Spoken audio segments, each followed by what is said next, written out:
मैं अपना एक तजुर्बा बताता हूँ। उम्रा से हम वापस आ रहे थे, 40 लोगों का काफिला था। एयरपोर्ट पर पहुँचे, बहुत ताख़ीर हो चुकी थी और फ्लाइट का वक्त बहुत कम रह गया था। और हाजी लोग माशाअल्लाह जाते हैं तो खूब भर भर करके सामान भी लेते हैं। क्या क्या सामान थे सबके पास, और हमारा बार बार जाना आना होता है। मैं कभी कोई ज़्यादा चीज़ें रखता नहीं। हम तो आगे निकले, ग्रुप पूरा था और सारे लोग सामान लेकर खड़े थे। वक्त गुजरता गया, फ़्लाइट जहाँ चेक इन हो रहा था सामान, उन्होंने कहा कि 25 किलो से ज़्यादा का अलाउड नहीं है, और यहाँ 40-40 किलो लेकर बैठे हुए थे। मेरा तू थोड़ा सा ले ले, तेरा तू थोड़ा सा ले ले, एक दूसरे को पेश कर रहे हैं। 3-4 लोगों ने तो मुझे पकड़ाया कि आपके पास सामान कम है मुफ्ती साहब, आप थोड़ा सा हमारा ले लो। जिसका ले सकते थे ले लिया। फिर उसके बाद 1 घंटे से कम टाइम बचा था, उन्होंने काउंटर क्लोज कर दिया।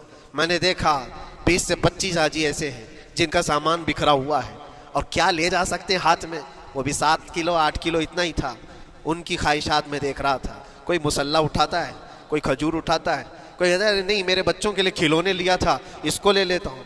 वो ले लो तो मुसल्ले छोड़ना पड़ता है, ये ले लो तो खजूर छोड़ना पड़ जाता है। किसी न किसी तरह से वो लोग आखिरी वक्त 2-4 चीज़ें लेकर के निकल रहे थे, और बिखरा हुआ पूरा सामान एयरपोर्ट पर ऐसे ही मौजूद था।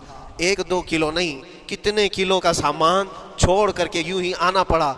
या तो फिर फ्लाइट के सफ़र पे जाओ या सामान में लगे रहो, 2 ही ऑप्शन थे। और कौन वो छोटे सामान के लिए अपना सफ़र मुलतवी करता।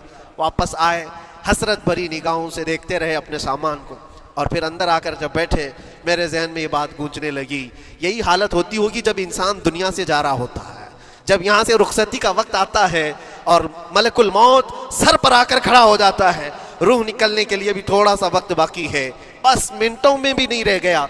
जब उसको नज़र आता है, अब ये सोचता है इतनी नमाजें बाकी रह गई, इतनी ज़कात भी रह गई, हज भी था, और भी कुछ चीज़ें किसी के देने के बाकी थे, कर्जे भी थे। किस चीज़ की नसीहत करूं, किस चीज़ की वसीयत करूं। फलां जगह एक घर खरीद करके उसके डॉक्यूमेंट तो वहाँ रखा था, बेटे को भी नहीं बताया, बेटी को भी नहीं बताया, पता नहीं किसके हाथ लग जाएगा। ये ख्वाहिशात घूमती रहती हैं, वो किसी को बता भी नहीं पाता। इधर मलकुल मौत रूह निकाल कर निकल पड़ते। ये इंसान की शॉर्ट लाइफ है, मुख्तसर